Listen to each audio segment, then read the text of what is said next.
오늘 말씀은 에베소서 5장 15절에서 21절입니다. 에베소서 5장 15절에서 21절 같이 읽겠습니다. 시작. 그런즉 너희가 어떻게 행할지를 자세히 주의하여 지혜 없는 자 같이 하지 말고 오직 지혜 있는 자 같이 하여 세월을 아끼라. 때가 악하니라. 그러므로 어리석은 자가 되지 말고 오직 주의 뜻이 무엇인가 이해하라. 술 취하지 말라. 이는 방탕한 것이니 오직 성령으로 충만함을 받으라. 시와 찬송과 신령한 노래들로 서로 화답하며 너희의 마음으로 주께 노래하며 찬송하며 범사에 우리 주 예수 그리스도 이름으로 항상 아버지 하나님께 감사하며 그리스도를 경외함으로 피차 복종하라. 아멘. 세월을 아끼라. Make the most of every opportunity라는 제목으로 말씀을 나누겠습니다. 기도합니다. 우리의 사랑이신 하나님 아버지 감사합니다. 새해 첫 주일 말씀을 대합니다. 하나님, 이 말씀 가운데 우리 주님을 만나게 하시고 말씀으로 귀하게 새해를 시작할 수 있도록 축복하여 주옵소서. 감사드리며 예수님 이름으로 기도합니다. 아멘.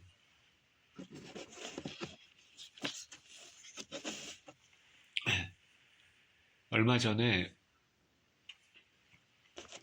유튜브에서 본 건데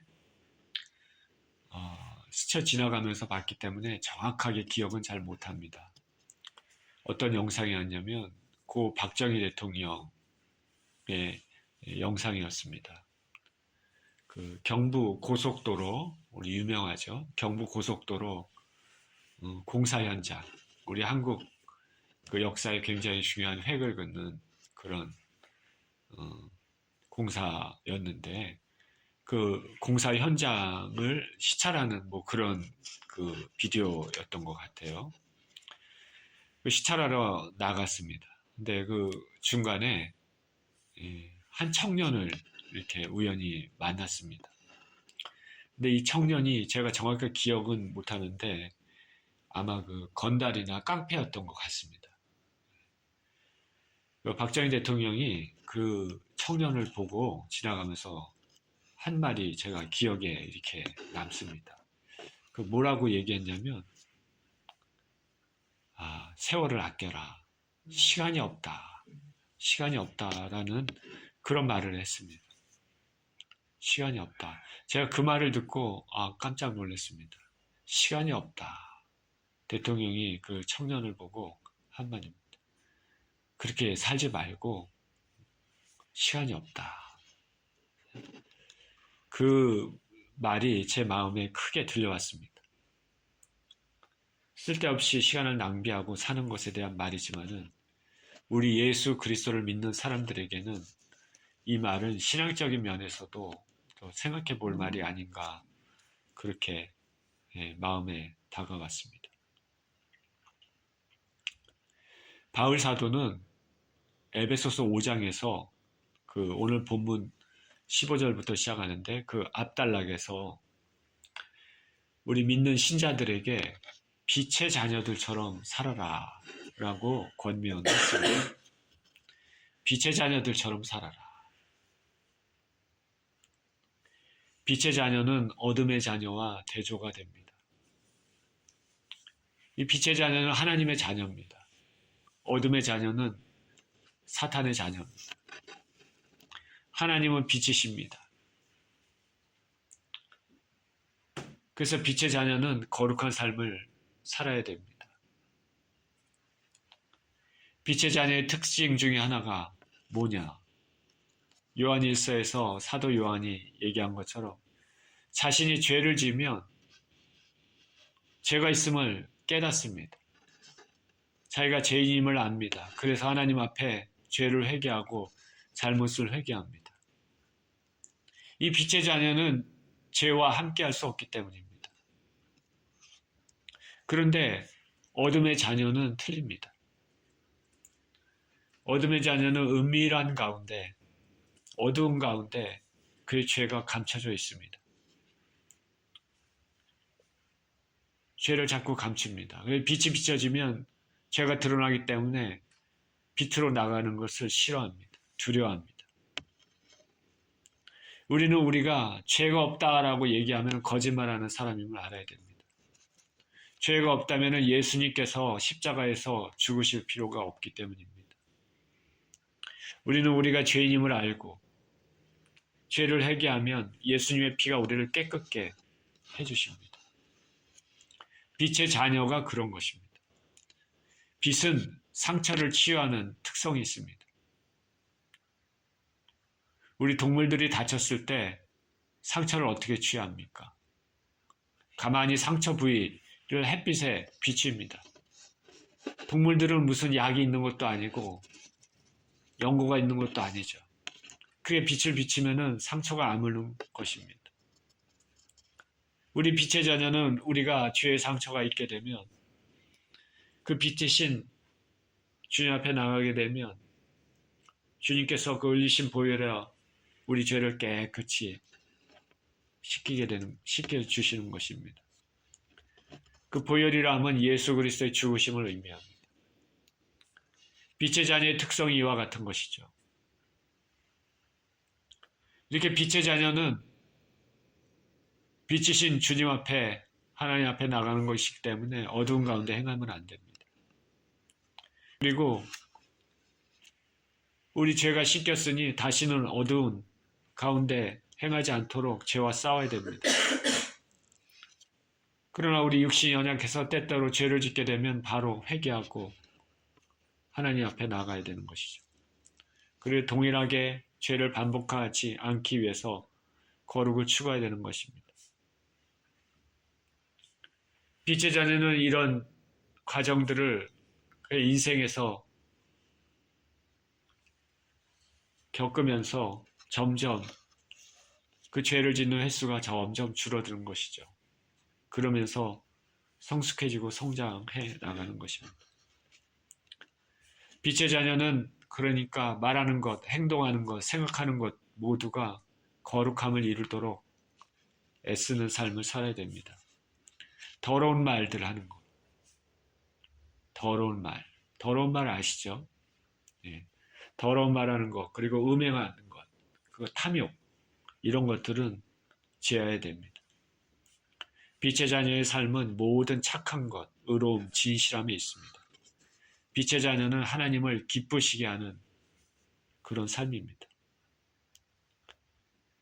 본문을 보겠습니다. 15절입니다. 그런즉 너희가 어떻게 행할지를 자세히 주의하여 지혜 없는 자같이 하지 말고 오직 지혜 있는 자같이 하여 세월을 아끼라. 때가 악하니라. 빛의 자녀는 하나님을 기쁘시게 하는 삶, 하나님의 뜻을 받들어야 하는 삶이라고 말씀을 드렸습니다. 그렇기 때문에 일상생활에서 어떻게 행할지 자세히 주의해야 됩니다. 지혜 있는 자로서 살아야 되는 것입니다. 지혜 있는 자로서 산다. 지혜가 참 좋죠. 여기서 지혜는 어떤 지혜입니까? 세상에 없어질 지혜가 아닙니다. 하늘의 영적인 지혜입니다. 영혼의 관점에서 하나님의 기쁘신 뜻을 이루는 그런 지혜입니다. 영혼의 유익을 가져다주는 그런 지혜입니다. 육체 연습은 약간의 유익이 있으나 경건은 범사에 유익하니 금생과 내생의 약속이 있느니라 라고 했습니다. 그러니까 우리 예수 그리스도를 믿는 사람들은 지혜롭게 행해야 된다. 지혜롭게 행해야 된다. 하나님과 관계가 없는 사람들은 세상의 지혜만을 추구합니다.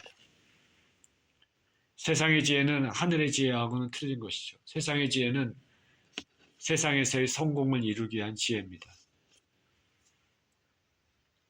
우리가 이 땅에 두 발을 딛고 살아가기 때문에 세상에서 우리가 살아가는 지혜도 필요하지만은 그러나 세상적인 성공을 위한 그런 지혜는 그 근본적으로 악이 있음을 우리는 알아야 됩니다. 하나님을 떠난 지혜는 사단이 사용합니다. 세상적인 성공과 부, 명예를 쟁취하기 위한 지혜는 사람을 짓밟으며 죽이게 상처 주는 경우가 매우 많습니다. 뉴욕의 월가를 특정짓는 단어를 말하자면 탐욕입니다. 그리드, 탐욕. 탐욕은 우상숭배라고 성경에서 말하고 있죠. 뉴욕 월가에는 얼마나 돈이 넘쳐납니까? 더 많은 돈을 벌기 위해서 인정사정 없이 세계 금융을 좌지우지합니다. 헤지펀드라는 말을 들어보셨을 줄 압니다. 돈을 가지고 한 나라의 경제를 쥐락펴락하면서 무너뜨릴 수도 있는 것이죠. 한 나라의 경제가 무너지건 말건 자기들이 돈을 벌면은 그것을 위해서 그렇게 하는 것입니다. 헤지펀드는 굉장히 안 좋은 것이죠. 블러드 다이아몬드라는 말을 들어보셨는지 모르겠습니다. 블러드 다이아몬드. 아프리카에서 다이아몬드를 캐내어 많은 돈을 축적한 사람들은 노동자들의 많은 피를 통해 얻은 것이랍니다. 정치인들은 높은 자리를 차지하기 위해서 세상의 지혜라는 각종 술수들이 난무하는 것을 많이 들어보았을 것입니다. 거짓말도, 배신도, 불법적인 청탁도, 부정한 타협도 쉽게 합니다. 왜냐하면 그런 것들을 통해서 자신들이 원하는 것을 얻을 수 있다는 것을 경험을 통해서 알기 때문입니다. 하나님과 관계가 없으면 무슨 일을 하든지, 무슨 생각을 하든지, 무슨 결정을 하든지 그 사람들에게 상관이 있겠습니까? 어둠의 자녀들이 이렇게 사는 것이죠. 이러한 세상적인 지혜는 악한 지혜입니다. 하나님의 심판을 초래하는 것이죠. 그러나 하나님의 나라의 지혜는 다릅니다.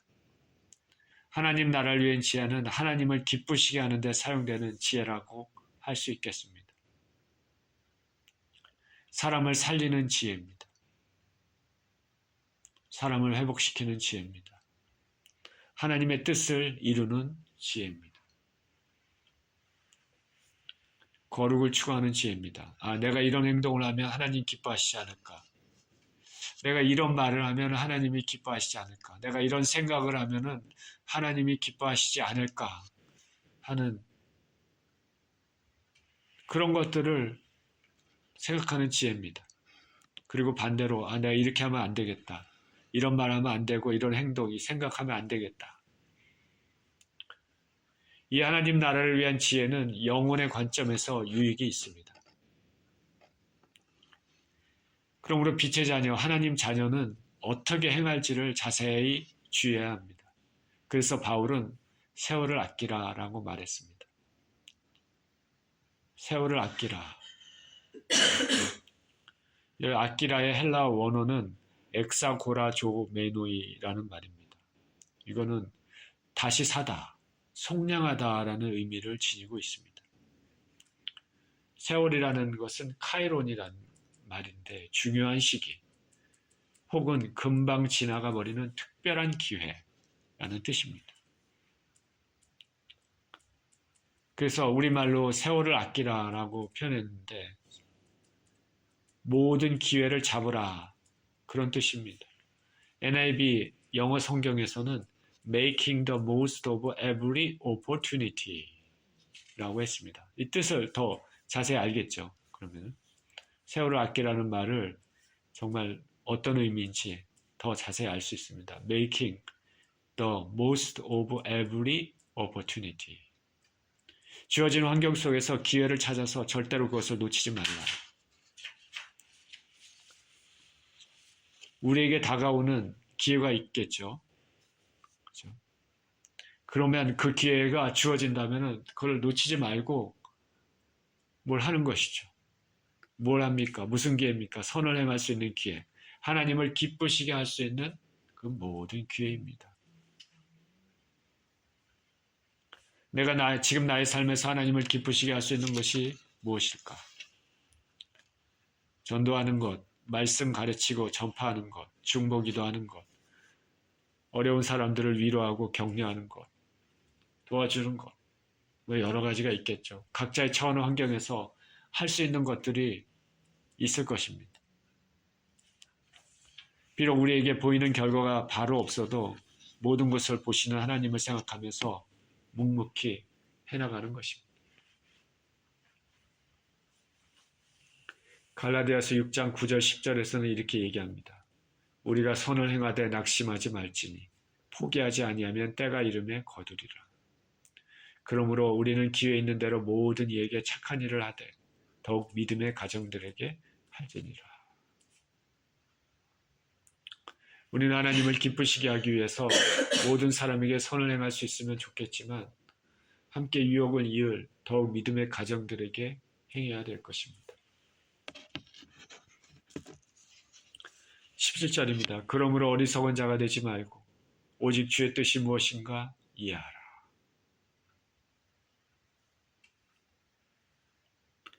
빛의 자녀들은 지혜가 있어야 된다고 말했습니다. 어리석은 자가 되지 말아야 됩니다. 주의 뜻이 무엇인지 이해해야 됩니다. 앞에 15절의 반복인데 우리 예수님 믿는 자들은 이 악한 세상에 살면서 주의 뜻을 잘 분별하고 주의 뜻대로 삶을 살고 빛의 열매를 맺는 삶을 살아야 됩니다.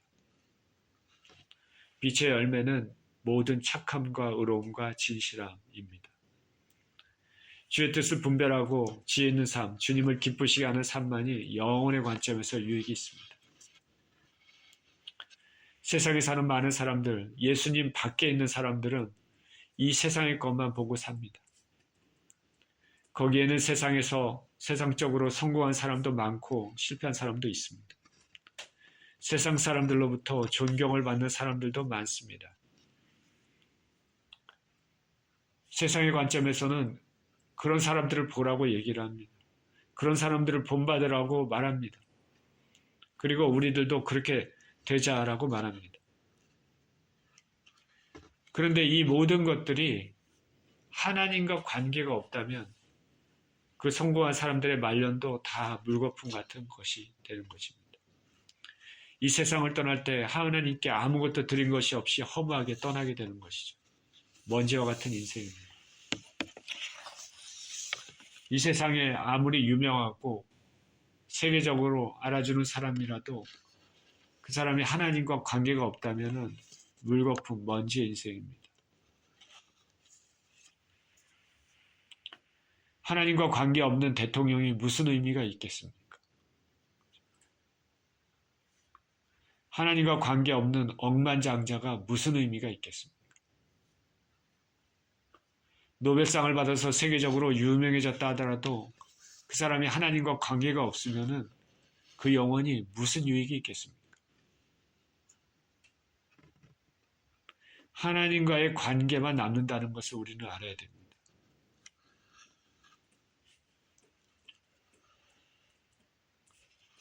저는 저와 여러분이 이 세상에서 선한 영향을 끼치고 영향을 끼칠 수 있는 자리에 있길 원하지만 그러나 그 모든 것들이 하나님과의 관계에서 좋고 선한 영향을 끼치는 그런 자리에 있기를 원합니다. 그거 말고 내 자신만을 위하여 세상적으로만 사람들에게 높임을 받고 그런 영향을 끼친다는 것은 오히려 하나님 앞에 죄가 되는 것이죠. 반대로 내 자신이 세상 관점에서 부족해 보여도 하나님과 관계를 맺고 하나님을 생각하면서 산다면 하나님께서 그 영혼을 귀하게 보시지 않겠습니까? 저와 여러분들은 모두 영혼의 지혜, 하늘의 지혜가 있었으면 좋겠습니다. 그래서 하나님을 기쁘시게 하는 삶이 되었으면 좋겠습니다.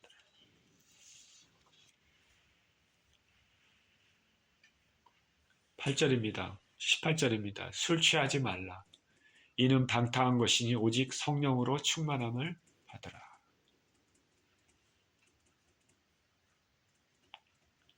술 취하지 말라라고 얘기합니다. 술 취하지 말라. 대신 성령의 충만함을 받으라.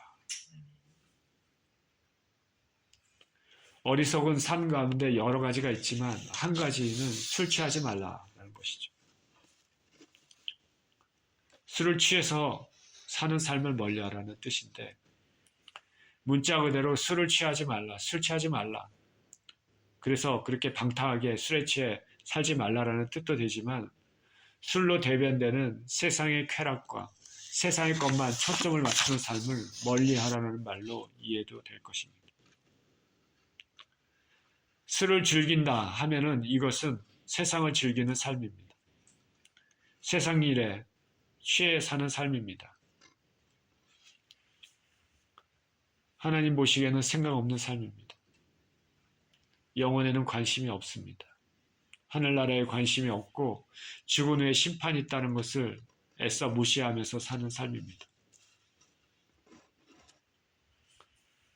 근데 이렇게 살다 보면 호련히 그날에 갑자기 심판이 임할 수 있습니다. 노아의 때처럼, 소돔 고모라의 때처럼 시집가고 장가가고 사고 팔고 하면서 정신없이 삽니다. 이 세상 것에 함몰되고 이 세상 일에 함몰되고 여유가 있다면 이 세상 즐거움에 함몰되고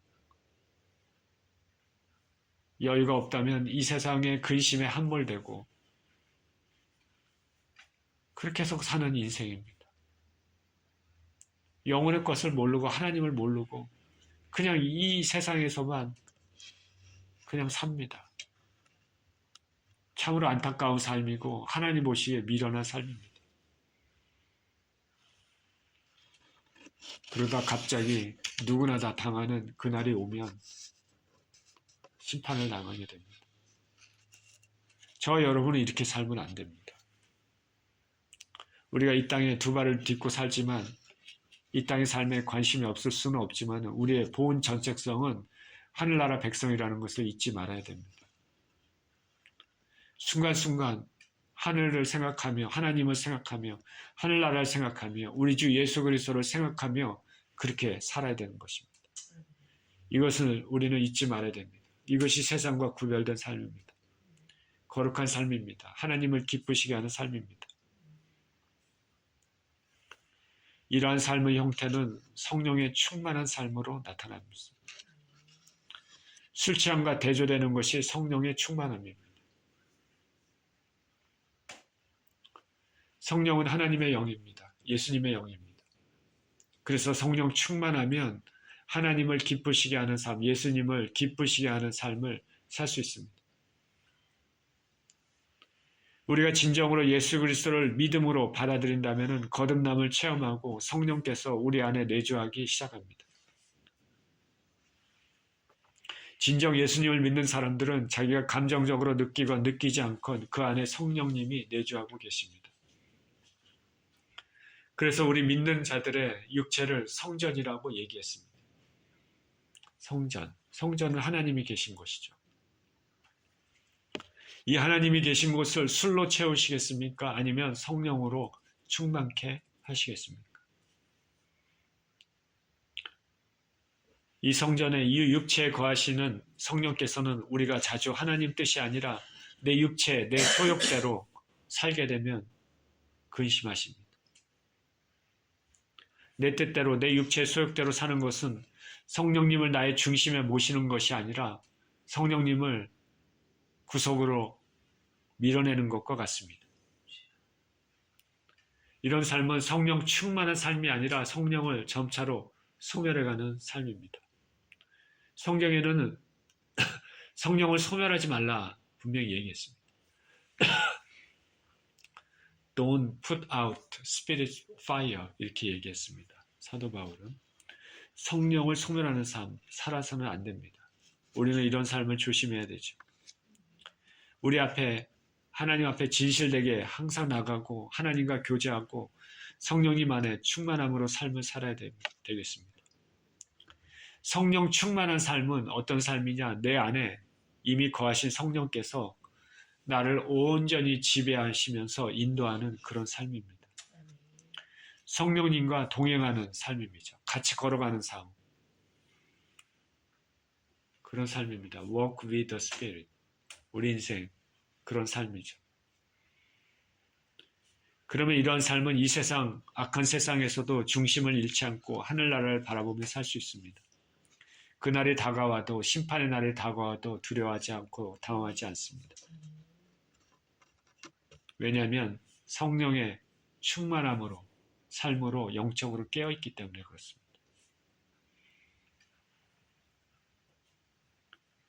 그러면 성령 충만을 한번 좀 살펴보겠습니다. 원어로는 헬라어로 플레루스데라고 합니다. 이것은 현재형이고 수동태형이고 명령형이다.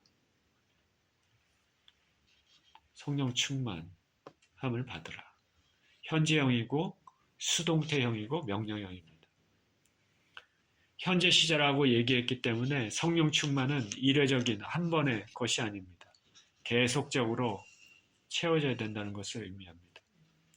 이 땅에 사는 동안에 계속적으로 성령 충만을 상태로 살도록 권면을 하는 것입니다. 그리고 수동태라고 했습니다. 성령 충만은 내가 채우는 것이 아닙니다. 내가 하는 것이 아닙니다. 내 마음을 하나님께 초점을 맞추면 하나님께서 채워주시는 것입니다. 채워지는 것이죠. 성령님을 내가 줍니까? 하나님이 줍니까? 하나님이 주시는 것이죠. 또한 명령형이라고 얘기했습니다. 명령형, 해도 되고 안 해도 되고가 아닙니다. 충만을 받아도 되고 안 받아도 되고가 아니라 받아야 된다. 반드시 그런 의미입니다. 그러니까 예수 그리스도를 믿는 모든 사람들은 항상 한 번이 아니라 항상 성령 충만함을 받으며 살아야 된다는 것입니다. 어떨 때 가능하겠습니까? 우리 주 예수 그리스도께 초점을 맞출 때, 우리 주 하나님께 초점을 맞추며 살 때 그렇습니다. 19절입니다. 시와 찬송과 신령한 노래들로 서로 화답하며 너의 찬송으로 주께 노래하며 찬송하며 너의 마음으로 주께 노래하며 찬송하며. 시와 찬송과 신령한 노래로 서로 화답하고 주께 노래하며 찬송하라 말합니다. 비슷한 말로 반복해서 썼지만 하나님께 찬송의 노래로 우리 마음을 표현하고 경배하라는 뜻입니다. 찬송을 좋아합니까? 찬송은 의미를 있는 기도라고 했습니다. 찬송을 통해 우리 마음을 하나님께 기도로 표현하는 것입니다. 하나님을 높이는 찬송도 있고 우리 마음의 어려움을 토로하는 그런 노래도 있습니다. 마음의 표현을, 간구를 표현하는 그런 성가도 있습니다. 모든 신앙의 표현들 찬송으로 표현되지만 특별히 하나님을 높이는 찬송은 이 귀한 세월을 하나님께 영광을 돌리며 하나님이 기뻐하시는 일을 행하는 것이 되는 것입니다.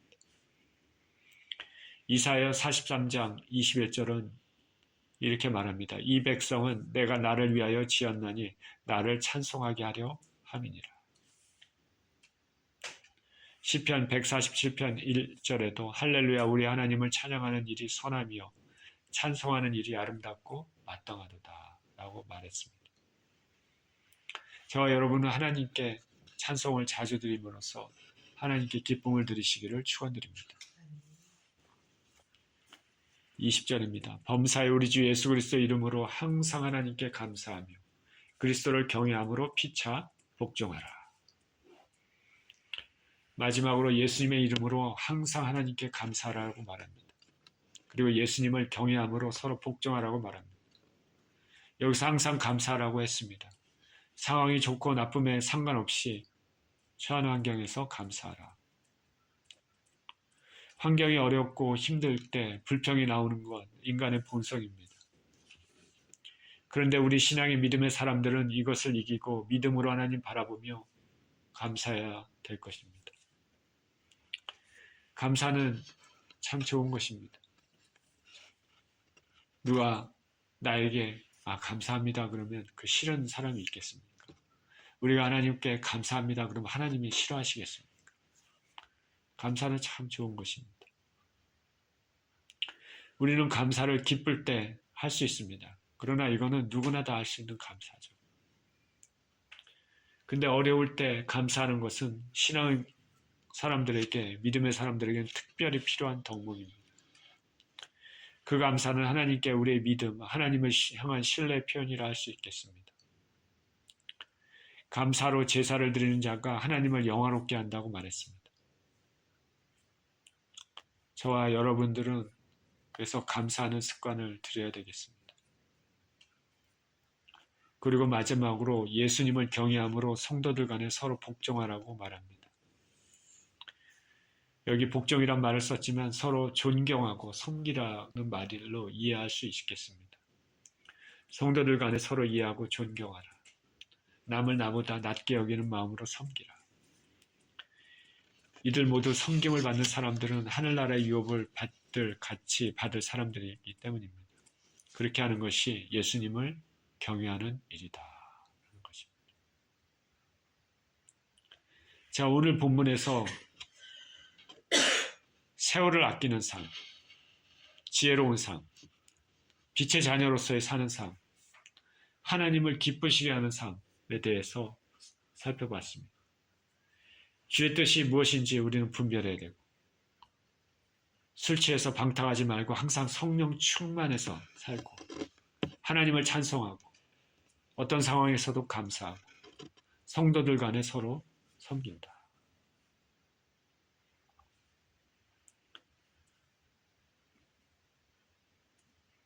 우리에게 주어진 기회를 최대한으로 이용해서 하나님을 기쁘시게 하는 삶이다.